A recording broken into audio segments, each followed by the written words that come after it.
So many times हामी मण्डलीलाई यो डर भयमा हामी हुर्काउने कोसिस गरिराखेका हुन्छौँ र भन्छौँ कि तिमीहरू सङ्गति आएन भने चाहिँ तिमीहरूलाई परेको खण्डमा तिमीहरूलाई दुःख परेको समयमा मण्डली उभिदिन सक्दैन है, मण्डलीले सघाउँदैन है तिमीलाई। तर तपाईँलाई एउटा ट्रुथ भनिदिन चाहन्छु, जब मानिसको जीवनमा परिस्थिति आउँछ नि, त्यो परिस्थिति आफैले बाटो बनाउँदै जाँदो रहेछ।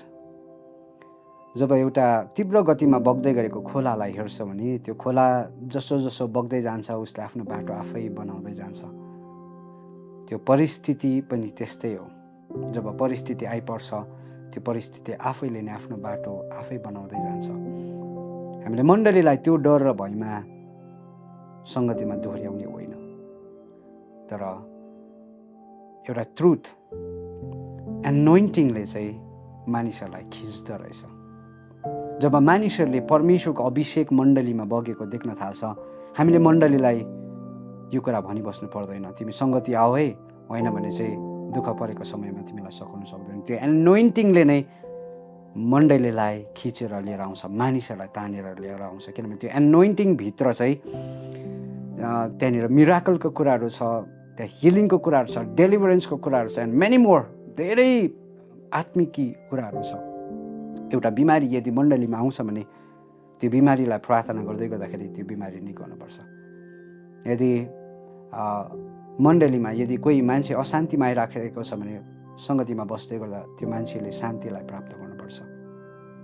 अनि त्यो चाहिँ कहिले हुन्छ भन्दै गर्दाखेरि जब मानिसहरू प्रभुको अभिषेकभित्र जिउन थाल्छ। सायद कतिजनाले मलाई भन्ला कि एनोइन्टिङको अर्थ चाहिँ यो होइन त।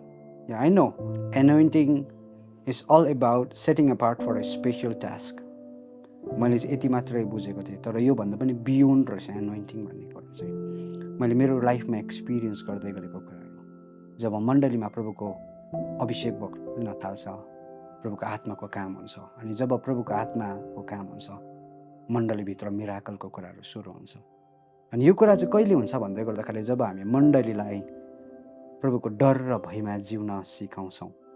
आज हामीले मण्डलीलाई तिमीलाई दुःख पर्दै गर्दाखेरि हामी सघाउन सक्दैनौँ है, तिमीहरू सङ्गति आएनौ भन्ने शिक्षामा भन्दा पनि बढी हामीले मण्डलीलाई चाहिँ प्रभुको डर र भयमा जिउन सिकायौँ भने, मण्डलीलाई एकतामा भएर प्रार्थना गर्न सिकायो भने, मण्डलीलाई एकतामा भएर प्रभुमा अघि बढ्न सिकायो भने चाहिँ त्यहाँ गड्स एनोइन्टिङको कुराहरू बग्न थाल्छ अनि प्रभुले मिराकल मण्डलीमा गर्न थाल्छ।